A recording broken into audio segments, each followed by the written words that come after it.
Good morning, afternoon, or evening, folks, and welcome to Cast of All Trades, the show where we talk about developing skills, exploring ideas, and following curiosity. I'm your host, Orion Siebert. In this episode, I talk about the three main methods we can use to learn new skills, their pros and cons, and when you might want to use each. It's going to be a shorter episode, but one packed full of actionable material that will help you as you're learning and developing new skills. For more solo episodes like this, where I share my thoughts and experiences on a skill or subject, subscribe so you don't miss out. Also, I have an episode coming soon all about how I wrote and published my first book and how you can too. I think that about covers it. So, without further ado, let's talk about three methods for learning.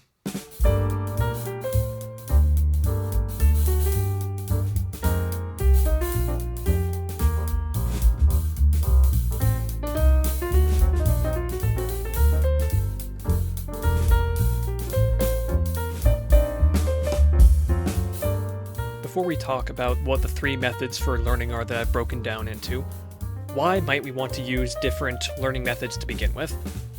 When I think about learning methods, many people first instantly dive to learning styles, and no, that's not what I'm talking about. Go back to one of my earlier episodes to debunk why learning styles just aren't a thing. Learning styles are BS. Trust me, a lot of research has been put into this. You can look into it yourself, but long story short, learning styles don't matter. So what is learning methods? Learning methods are different ways of presenting information, similar to the idea of learning styles, but in a different, more structured format, where learning styles might focus on sensory differences, where it's maybe you are a visual learner, or you're an auditory learner, or you're a tactile learner, whatever you want to call it, those are all BS. This is more about the scale of how information is presented. You'll start to understand once I dig into these learning methods a bit more. So, what's the first of these learning methods I want to go over?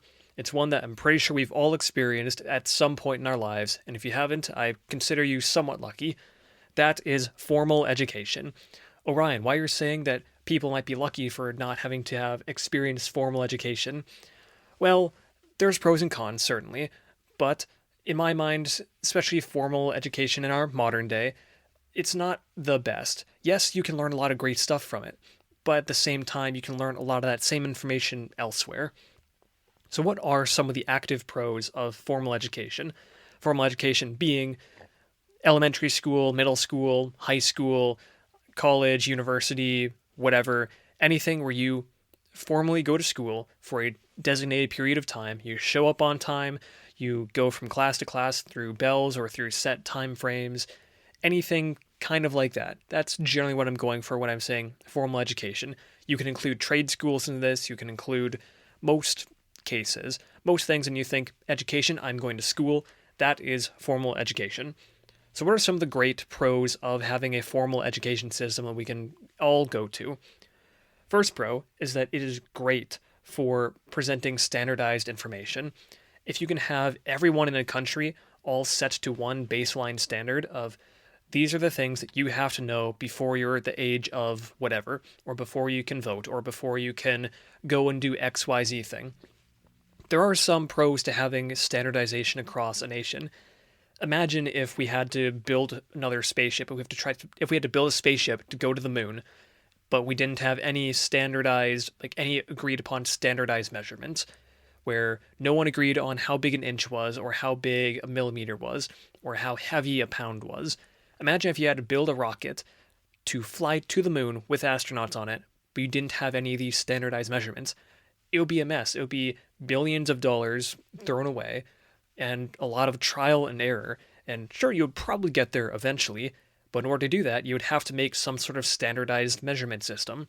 So that's what classical formal education is great at. It's great at presenting standardized information and giving us a standardized base to say, compared to everyone else in this country, this is where you place on that scale when it comes to math skills, when it comes to reading, when it comes to history, when it comes to whatever. It's also good at being able to expose people to new ideas that they might not naturally tend towards.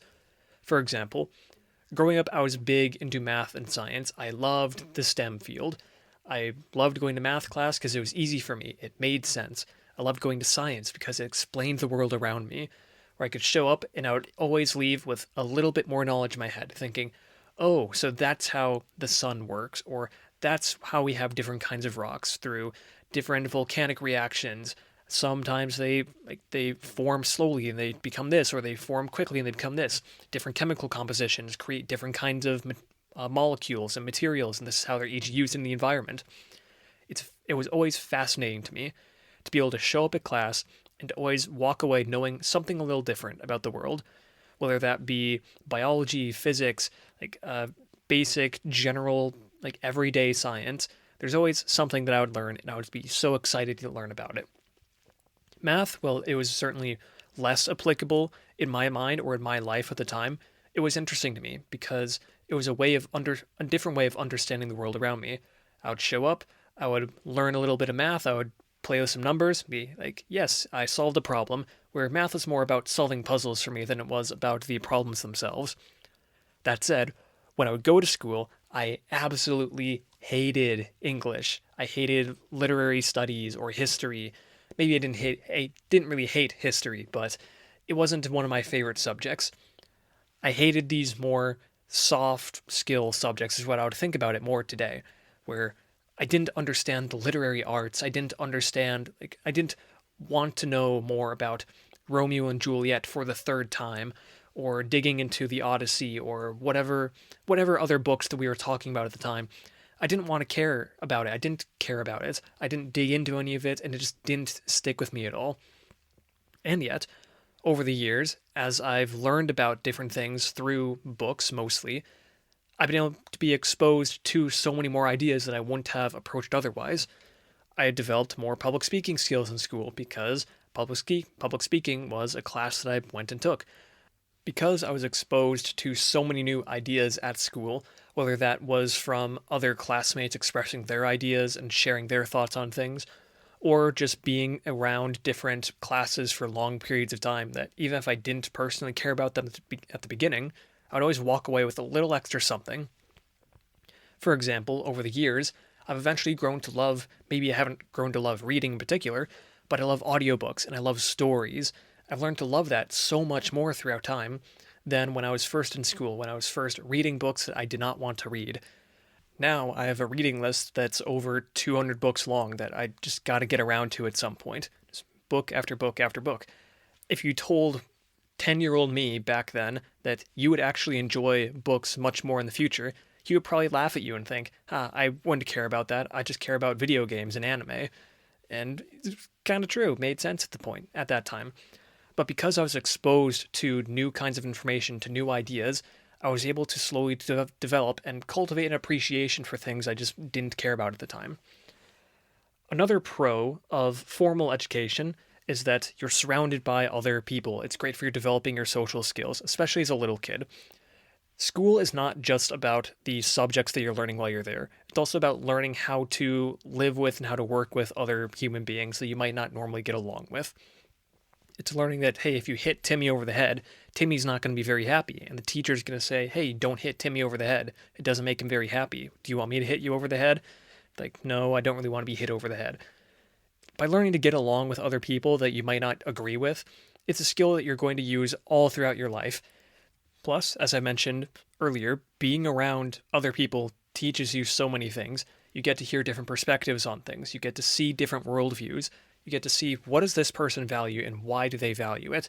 You get to pick up extra skills from them to say, oh, this person has developed this skill over time. I've seen how it's been helpful to them. Maybe I'll try to pick that up as well. That's another smaller pro that I wasn't planning on talking about, but it just popped into my head. Another pro of formal education is, in most cases, teachers and professors are actually trained to teach. So you have people that have gone through rigorous study where they've learned not just how to learn for themselves, but how to take this information and present it to another human being. And that can make learning certain subjects much easier. Imagine if a random Joe Schmo was trying to teach a classroom of 15 to 30 people how to do mathematics or how to do engineering or business or whatever. It's probably not going to go super well. Maybe they'll have some stories to share back and forth. Maybe they can try to teach certain aspects. But if they don't understand how people learn, if they don't understand how to teach, they're probably not going to be nearly as effective as the teacher who does know how to learn and does know how to teach. So hopefully, by going to formal education, the idea is that you get good teachers who can give you the information so that you can understand it and that you can actually use it. The last pro I want to touch on for formal education, although there are many more that I could go into, is that ideally you can form a network with industry experts with larger networks at times. Sometimes, this was at least for my experience and my college experience, where I made friends with a number of different people at college, a number of professors, where they have big industry networks. I became friends with these people, and they're much more willing to share their networks with me. They're much more willing to say, "Hey, I've worked with this student, and I'm happy to recommend him to anyone in my network when it comes to these certain skills or these certain things." So by going to formal education, you're able to interact with people around you. You're able to develop your network to say, in this industry or in this field, I know people who are good at it. I know people who know that I'm good at it. We can be references for each other and we can help each other out down the line. That's just another potentially big boon of formal education, but it doesn't always happen. That mostly relies on you being willing to actually go out and try to build those networks with the right people. So those are the pros. What about some of the cons? Some of the cons is that it can be very pricey to attend formal education, and as time has gone on, especially in the US, university and college in particular have become very, very expensive. There are a number of schools that are willing to charge you upwards of $80K a year to attend their prestigious universities that give you information that isn't much different than the state college down the road, or isn't much different than the community college down the road. And as someone who has taken classes from community colleges, from state colleges, from some major universities, a lot of the information that I get is basically the exact same. A lot of the teachers that I had taught basically the exact same, where no teacher is necessarily better than any other. Just because you're at a prestigious university doesn't mean that you have better teachers inherently. It should ideally mean that, but in practice, not always. So it can be very pricey, and it might not always be worth it to go and get this secondary education if you're going to be paying an arm and a leg, or if you're going to be taking a big loan from Uncle Sam that you got to pay back later. Another one is that you might have to do some required courses that maybe just don't matter to you at all. For example, a lot of people complain about doing general ed courses in college where they have to, like, they're a business major, but why do I have to go and learn biology? Or why do I have to go and take ethics and philosophy or whatever if I'm a dance major or a mathematics major?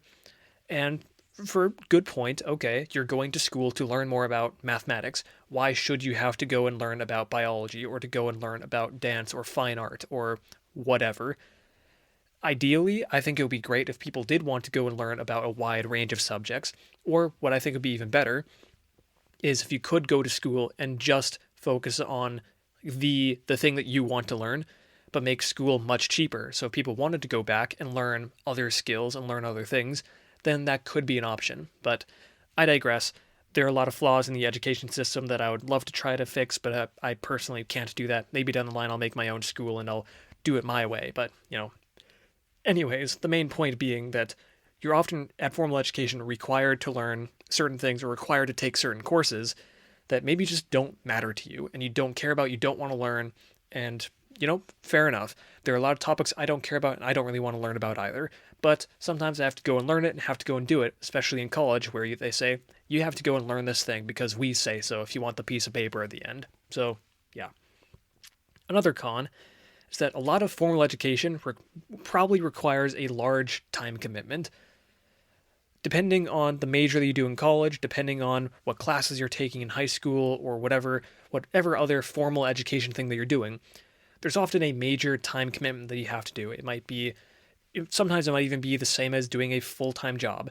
You're there from X time in the morning to Y time in the evening. Then you have to do homework after that. It becomes an all-consuming thing for some people, especially those people who aren't very good at priority management skills or figuring out this is what I have to do now, then I could do this later, and figuring out all that. It can be very difficult for some people. So on top of that large time commitment, it can also make it difficult to try to do it if you have a full-time job that you have to uphold as well. I know not everyone who listens to this is a college-age person or wants to go back to school or just a lot of people here might have full-time jobs that they have to keep doing. If you want to do formal education, it's a little hard to do that and have a full-time job at the same time, especially if you have other things in your life that you want to do as well. Like you want to have a family, you want to go spend time with friends, you want to go and do all these things. If you don't have free time to go and do it, and you want to add, if you have a full-time job and you want to add college on top of that, or you want to add secondary education on top of that, it's going to make it very hard to go out and spend time doing other things in life. So with all that said, what would be some of my recommended skills or recommended times to use formal education? So when growing up, ideally if you're at a good school that isn't just an indoctrination camp, it's great for kids who want to go in, it's great for kids who just are trying to get a baseline for things, just trying to get baseline level reading skills, baseline level math skills, baseline level science skills. Yes, it's good to get all of that to become a well-rounded person. Aside from that required aspect for most people, what about people who are voluntarily going back to school or voluntarily going to formal education for a specific, for the task of learning new skills? I think that it is especially good, formal education is especially good for highly specialized knowledge, such as engineering or medicine, etc., because a lot of these skills have a high rate of return, where if you go to school for engineering, you're likely to get a high-paying job or you're likely to get a high-paying thing in return for your engineering skills. The same thing goes for medicine. You go, you learn, and you're able to go and do pretty well for yourself professionally with a medical degree. That said, it is going to take a lot of time, it's going to take a lot of money to get into it in the first place, and if you are going to college straight out of high school or straight out of whatever young period of time that you're going straight into college, that could be very expensive for you, and you might not even know what you're trying to go to college for. Go back to my episode on my generalist experience at college for a bit more information on why I think college isn't for everyone, it should not be for everyone, and some more of my thoughts on who it is for. But generally, if you do want to do the formal education route, I think it's particularly good for someone looking for highly specialized knowledge, such as engineering or medicine, something like that with a high rate of return. The next method of learning that I want to dig into is apprenticeships/mentorships, and this encompasses everything, including internships, apprenticeships, mentorships, one-on-one learning, essentially something where you find a master, a teacher, someone who worked with you one-on-one to teach you a certain skill. There's a reason that most college degrees have you go and do an internship somewhere so that you can go to a place and get hands-on experience with it. That is one of the biggest pros of these apprenticeships/mentorships. From now on, I'll just call it an apprenticeship because that's essentially what this all is. You get hands-on experience doing the thing. I don't know of any better way to learn something from a master than by going and working with them one-on-one, hands-on to do the thing, where they show you how to do something, you mimic them, you do the thing again, and they can give you direct feedback right then and right there. Hands-on learning is absolutely great, and it's masterful when done through an apprenticeship. It's hard for me to think of any other way that this could be hands-on experience with a master or as an apprenticeship is probably the best way to learn most skills, in my opinion.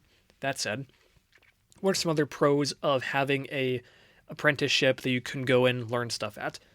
You have an open dialogue available where you have a one-on-one person that you can always interact with. You have someone you can ask interesting questions to. You have someone you can go to and say, this is a very niche problem that I'm working on while I'm trying to develop this skill that you're teaching me. I want to know the answer to this very niche problem. So with that, you can have a very tailored experience based on a person-to-person relationship, based on your strengths, your weaknesses, based on that person's strengths and their weaknesses. You can have a very interesting, tailored educational experience that you can really learn this new skill with. Another benefit of going on an apprenticeship route is that you can potentially get paid to learn it as you're going.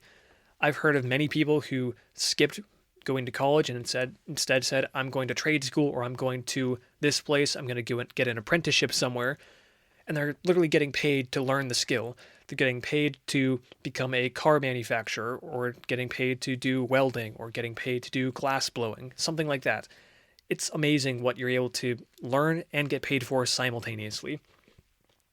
Finally, similar pro as in with the formal education is depending on who you're talking to and depending on how much effort you put in, you can grow your network in the industry quite well.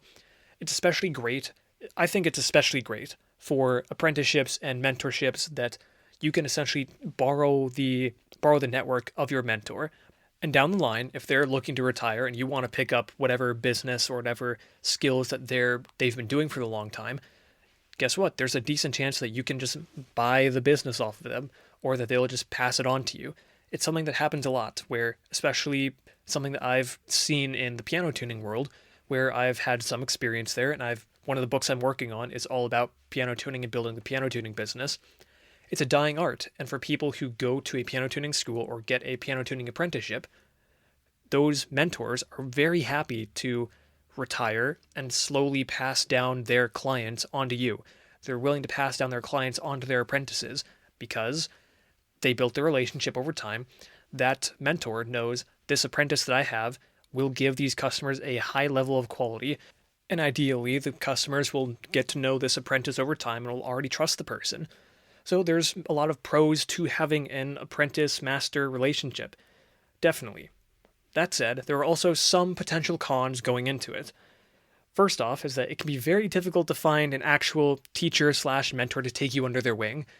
A lot of people may be kind of nervous to actually be a mentor, to be a teacher, especially with the idea of, well, if I teach this person, then they might just go off and do their own thing and take customers with them. Or I might just be adding more competition into the field I have to compete with in the future. Some young buck who's much more excited and much more willing to do the dirty stuff that I might not be willing to do anymore. And that's going to get him some of my customers I currently have. So there's some risk to that for the mentor that can make it very difficult for someone looking for a mentor to actually find them. Another problem is that sometimes you just don't know who to look for. They might not be in the area that you're looking for. They might just not have the skills that you want to learn. Finding an actual person to teach you how to do the things can be very, very difficult, and something that I don't envy anyone for trying to do, and yeah, it's not ideal to try to do. That said, if you can get a good mentor-apprentice relationship, that's great. You can potentially get clients in the future, you can get one-on-one help doing the thing. At the same time, you can potentially get paid to learn the skill. So, back to the cons. If you do find a mentor or someone who can teach you, the problem is not all mentors are good teachers, which can be very painful and very difficult. You can try learning the skill, they could be great at whatever it is that they do, but not all people who are great at doing the thing are great at teaching the thing. I've seen this many cases, and you'll often see this at colleges actually, where colleges will get someone from industry who's been an expert in that industry for 10, 20 years. They bring them in to say, hey, this is someone, like this professor is someone who spent 20 years in the industry. They're going to be teaching you now. But they have zero teaching experience.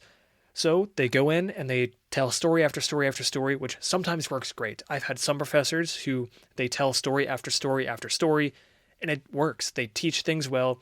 I come out of it learning something new. But sometimes I get teachers who were just in industry, and they don't know anything about teaching. They are very patronizing. They don't really teach anything well. I come out of it not knowing much of anything, and it just doesn't work well. The final con that I want to touch on is that there's varying time commitments for it, and some can be very open, some can be very time-consuming and very all-encompassing. This will vary from skill to skill, from mentor to mentor. That's why I put it as a con, just because sometimes it's pro, sometimes it's a con. You don't really know what's going to happen there. So what are the skills that I highly recommend that you look at if you're going to be taking this apprenticeship/mentor route? There's a couple that come to mind. One, definitely due to it being a big pro, is the hands-on skills. Carpentry, electrician, welding, anything where you have to get your hands dirty, and you can have someone right in front of you showing you how to do the thing. That is great. That is top tier. That is some of the best times that you can find a mentor, that you can really get into an apprenticeship relationship with someone. Next, in a similar vein, is the trades/craftsman type skills. Very similar to the hands-on stuff, often overlapping. Just figured out, list that off as well. Next are very specific types of specialized knowledge. I'm not going to go super into detail with this, but there are certain times when I would say you definitely want to have a one-on-one mentor for very specialized things that might not be offered at formal education. This might be, say, a YouTube mentor, where if you want to build a YouTube channel, you can find someone who has been successful at doing that, if you can get them to be your mentor, then they could work with you one-on-one to grow your YouTube channel. That's a very specialized piece of knowledge that probably isn't going to get taught at universities. So stuff like that formal education probably won't cover, but is still interesting, specialized knowledge that you want to learn. Finally, a bit of a unique one is language learning. I think it's great to have a one-on-one teacher for learning a language because they get to interact with you a bunch. It's more like a parent-child relationship in that sense, where as parents are teaching their children how to speak, children are often communicating in whatever way that they can. And it's not going to be a complete language for a long period of time. It's going to be broken English or broken Spanish or broken Chinese or whatever. But the parents can understand them because they've interacted with this child for a long period of time. The same thing will go for a one-on-one mentor-student relationship when it comes to language learning. Because ideally, the mentor works with you for long periods of time, ideally every day. They get to know your flaws. They get to see this is where they fall short, this is where they make mistakes, this is what they do well. And you can have varying types of lessons. And overall, I've seen one-on-one language learning work much, much better than any of the other types of learning that I've seen so far. So if you are going to do a language learning path and you can do it, I would highly advise finding a one-on-one English tutor or Spanish tutor or whatever language tutor you're trying to learn. So that's method number 2 for learning new skills. The last one I want to cover is the one that I've probably spent the most time doing in my recent history, where it's probably been my most effective way for learning just because it's what I spend a lot of time doing and it's focused around certain skills that I'm very dedicated to. That being self-directed learning. And what does self-directed learning include? It includes books, videos, podcasts, courses, projects, where this is things that no one is telling you what to do, no one is guiding you, no one is taking your hand, there's no grade, there is no anything. This is you decide you're going to do something, you collect the resources, you make the plan, you do all of this, and then you go out and do the thing. This is what I spend a lot of my time doing, and it's what I encourage so many people to do because the benefits of it are immense. It's great. It's so satisfying. So what are some of the pros of self-directed learning? First off is the potential for hyper niche education. It's hard to find someone who's going to teach you how to make an electric violin from scratch. That's not something that they teach at trade schools. It's not something that they teach that you can really get a one-on-one mentor to do, which sure you probably could if you really worked on it, if you moved, if you dedicated a lot of time to finding someone to teach you this thing. But I decided to do it on my own. I said, this is the project I want to do. I'm going to learn the skills I need to do it, and I'm going to go do the thing. And I did it. I did it through a lot of research. I picked up books, I watched videos, I did all this stuff, and I was able to pick a hyper niche topic, a hyper niche project, and learn everything I could about that thing. And it was super satisfying for me to do. I wouldn't be able to do that if I were to try to do the same project through formal education or through apprenticeship/mentorship. Maybe you could through apprenticeship/mentorship, but less likely there. Second is the sheer amount of information available makes self-directed learning so much easier than it used to be. You used to have to go to a library and read tons and tons and tons of books before you could actually go out and try to do a thing. But now, with so much information on the internet, anything is at your disposal, anything you can do. For example, lately my family's been working on renovating one of our bathrooms. And to do that, we would do a step, then say, okay, we know how to do this part.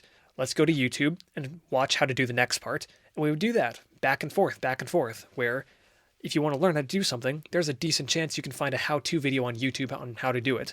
It's amazing how easy it is to learn skills today, just thanks to the internet, and how much information there is available to you. Next, another pro is you can learn lessons from the greatest minds in all of human history available to you.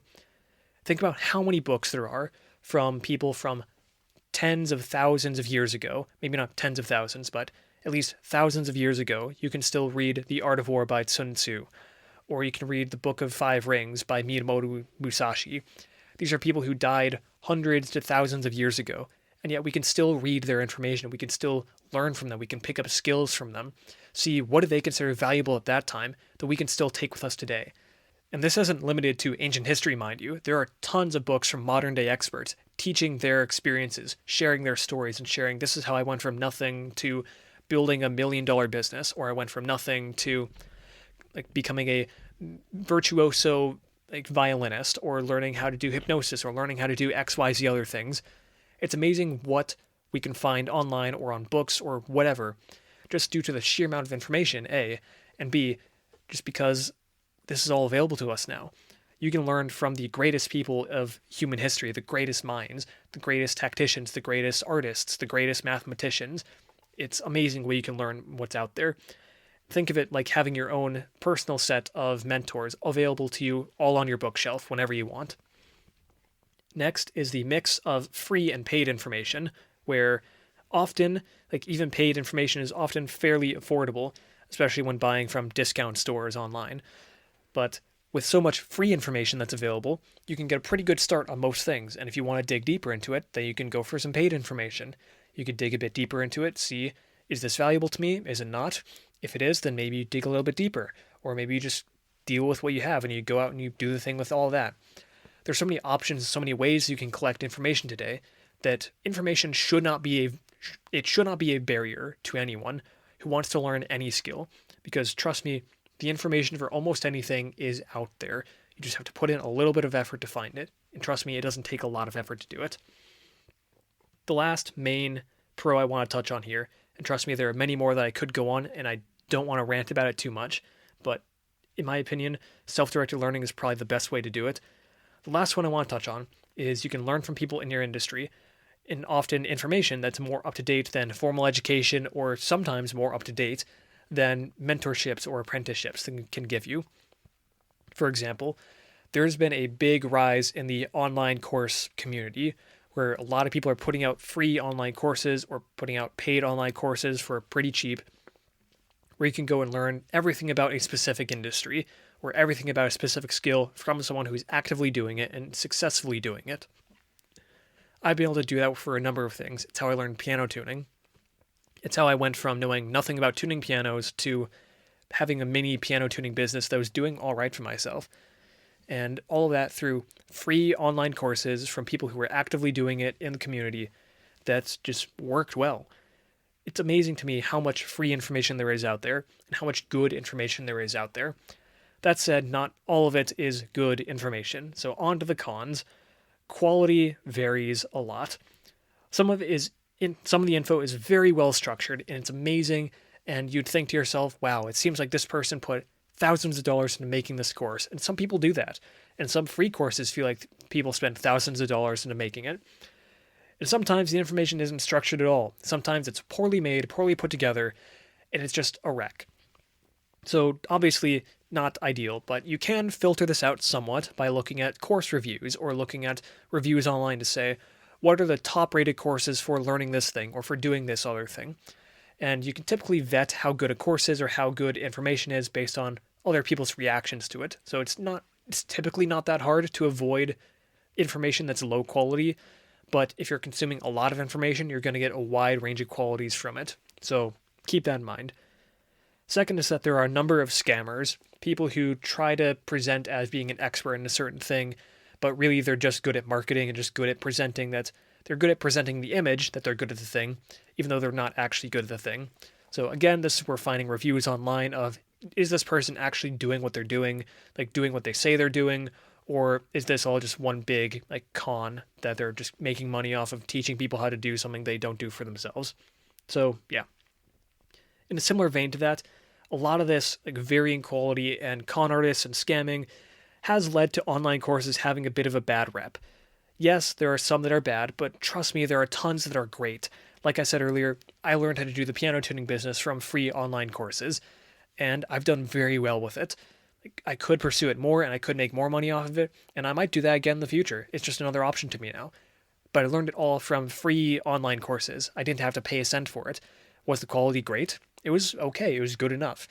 Was it amazing? No. Was it bad? No. It was good enough. It taught me what I needed to know, and it helped me get a start on what I needed to do. That said, I certainly have seen very bad courses, and I have taken very bad online courses. And overall, it comes back to this idea of quality varies, and I understand why a lot of online courses have bad reps.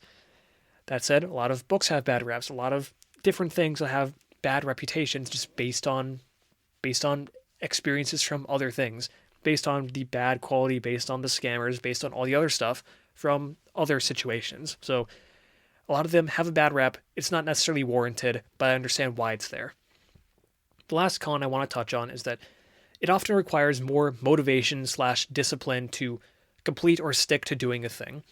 If you're the one who's pushing the button that says, I'm going to go do the thing, and you don't have someone from behind you whipping you to say, get to work, bud. You got to work on the thing. You got to do this. You have a due date coming up. You have a mentor breathing down your neck saying, you got to work on this a number of times. If you are your own taskmaster, it can be much more difficult to actually sit down and do the thing. I get that so much. It's sometimes not easy to be willing to force yourself to go and work on a skill. That said, if you can develop self-discipline, if you can work on figure out how do I motivate myself to go and do the thing consistently day after day, it's going to be a boon to you, not just right now as you're learning stuff, but in the long run as you try to develop other skills down the line. Speaking of skills, what would be the recommended skills I would recommend people to do for self-directed learning? There are 3 main types of skills that I think are great for self-directed learning, maybe 4. There's passionate skills, things that you don't really, like there might not be any economic incentive for you to do it. You just want to learn how to do it just because you feel passionate about it. You think this would be super cool. I really want to do this thing. Second, in a similar vein, is hyper niche skills, similar to the when you're the one in control, when you're the one behind the steering wheel saying, this is what I want to learn. You have full opportunity to say, I want to learn about underwater basket weaving in India. Okay, great. It's probably not a course you're going to find in most places, but you can do a lot of research. You can dig up as much as you want, and you can learn the techniques they might use for underwater basket weaving in India. You can be very good at finding very niche information. You can create your own self-directed education courses based on that. Next is solo skills, things that you do alone, because inherently you're doing it alone anyways, so it shouldn't be too bad to have that be a self-directed education thing anyways. Yes, you could find a mentor to teach you how to do it, but generally, I think if you're going to be doing a thing alone anyways, then why not learn it solo as you're going? Finally is project skills, and these are my favorite. I love project skills. Everything that I do, almost everything that I learn, is based on a project. That's why I always talk about the things that I've done, because it's the best way for me to represent, I learned this skill because of this thing. I learned how to be a better public speaker because I've been doing podcasting for a while. Do I still make mistakes? Yes. Am I still learning? Yes. But because of this project, I'd be able to improve my public speaking, I'd be able to improve my audio editing, I'd be able to improve my interviewing. These are a number of things I've been able to improve because of my projects. I'd be able to improve my woodworking because of building like prototype prosthetic hands or building instruments or building hairpins or whatever, where I can show people the physical thing to say, I made this because I learned woodworking, or I learned woodworking because I made this thing. It's stuff like that. It's maybe not a type of skill, but it's a type of learning for self-directed learning that can help, project-based learning. So, what are my preferences when it comes to skills and learning new skills? As I've mentioned already, I spend most of my time with self-directed learning, with books, videos, and online courses, and especially with projects. Projects are great, they're my favorite. It's how I like to learn stuff, because at the end, I walk away with something that I can say, I planned this thing from start to finish, it's my creation. It's my undeniable stack of proof that I can do cool stuff. As a close second, I would say I recently finished formal education, but I don't see myself doing it more in the future, just because there's a lot of pros, there's a lot of cons, it's expensive, I'm not a big fan of it. There's some things that I loved about it, some things I didn't really like about it, very wishy-washy. Finally, last but not least, one that I would love to do more, one that I would really, really love to do more, but I don't know if I can, is it would be nice if I could find a mentor, someone who could teach me, could really teach me specific skills. That said, there aren't really any skills I explicitly want a mentor to teach me. That said, if I could find someone who they had an interesting skill and they were willing to teach it, then yes, I would love to go and learn from them. So, what do you think? Am I off base? Am I missing any types of methods for learning, aside from learning styles which are total BS? Where do you land in this methods of learning? What do you prefer? Do you prefer formal education? Do you prefer self-directed? Do you prefer apprenticeships? Or maybe I'm totally off base and none of this matters at all. Just let me know what you think in the comments. If you enjoyed this episode, then please share with a friend you think would like it, or share it on social media. It would absolutely mean the world to me and it helps the podcast grow so much. With all that said, thanks for listening. I greatly appreciate it, and I'll talk to you all later.